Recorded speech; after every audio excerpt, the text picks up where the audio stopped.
ఇలా జలఖడ్గం జనజీవితంపై విరుచుకుపడుతుందని ఎవరైనా ఊహించారా? ఓకే, వర్షాకాలంలో ఇలాంటివన్నీ మనకు కామనే, కానీ ఈసారి అంతకు రెట్టింపు కనిపిస్తున్నాయి. భారీ వర్షాలు వరదలతో తెలుగు రాష్ట్రాలపై ప్రకృతి జలఖడ్గం దూసింది. 4-5 రోజులుగా ఎడతెరిపి లేకుండా వర్షాలతో వాగులు వంకులు పొంగి పొర్లుతున్నాయి. రోడ్లు కొట్టుకుపోయాయి. పలు గ్రామాలకు రాకపోకలు పూర్తిగా బంద్ అయిపోయాయి. ఏపీ తెలంగాణలో వరద బీభత్సం కొనసాగుతోంది. ఒకవైపు వరద గోదావరి ఉరకలు, మరోవైపు కృష్ణమ్మ పరవళ్లతో ప్రాజెక్టులు జలకళతో ఉప్పొంగుతున్నాయి. తెలుగు రాష్ట్రాల్లో లేటెస్ట్ సిచ్యువేషన్ ఎలా ఉందో ఇవాల్టి రెయిన్ రిపోర్ట్ లో మొదటగా మీకు చూపిస్తున్నాం. ఫుల్ అండ్ ఫైనల్ లో భాగంగా అయితే ములుగు జిల్లాలోని బొగత జలపాతం దగ్గరకు వెళదాం. అక్కడ ఉగ్ర రూపం దాల్చింది. సో మీకు చూపిస్తున్నాం టీవీ9 స్క్రీన్ పై మీరు చూడండి. ఛత్తీస్గఢ్ లో కురుస్తున్న భారీ వర్షాలతో బొగత వాటర్ ఫాల్స్ పరవళ్లు తొక్కుతోంది. మంత్రి సీతక్క, భద్రాచలం ఎమ్మెల్యే తెల్లం వెంకట్రావు జలపాతాన్ని సందర్శించారు.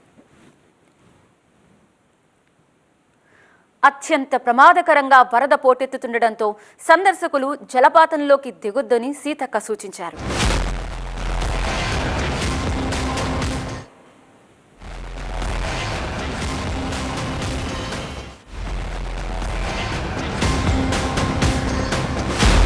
మీ టీవీ9 స్క్రీన్ పై చూస్తున్నవి బొగత జలపాతం. ఒక రకంగా చెప్పాలంటే మన తెలుగు ప్రజలకు ఇవే నయాగారా ఫాల్స్ అంటారు. కానీ ఎంత అందంగా ఉందో అంత ప్రమాదం కూడా పొంచి ఉంటుంది.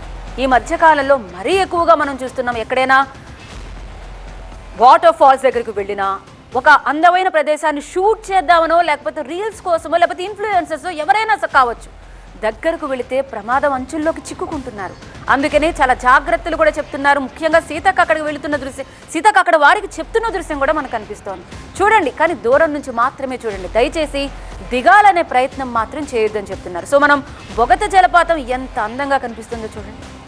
తెల్లని పాలనురిగ వలె ఉరకలు పెడుతున్న బొగత జలపాతం మనకు కనిపిస్తోంది. సాధారణంగా వర్షాకాలంలో చాలా మంది బొగత జలపాతం చూడటానికి ప్రత్యేకంగా వాహనాల్లో వెళుతూ ఉంటారు.